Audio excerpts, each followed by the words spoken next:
General concepts that I would share. So one is the venture capital business is 100% a game of outliers. It's extreme exceptions, right? So the conventional statistics are, on the order of 4,000 venture fundable companies a year that want to raise venture capital. About 200 of those will get funded by what's considered a top tier VC. About 15 of those will someday get to $100 million in revenue.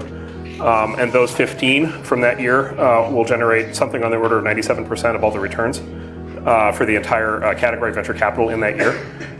And so venture capital is such an extreme feast or famine business. You're either in one of the 15 or you're not.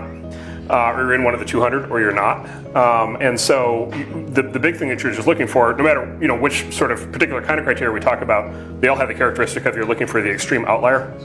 The other thing I'd highlight that we think about a lot internally is we have this concept, invest in strength versus lack of weakness.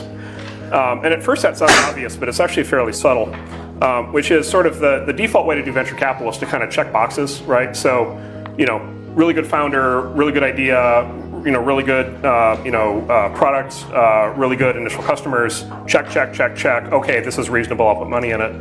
But what you find with those sort of checkbox deals, and they get done all the time, but what you find is they often don't have something that really makes them really remarkable and special, right? They don't have an extreme strength that makes them an outlier. On the other side of that, the companies that have the really extreme strengths often have serious flaws. And so one of the cautionary lessons of venture capital is if you don't invest on the basis of serious flaws, you don't invest in most of the big winners. And we could go through example after example after example of that.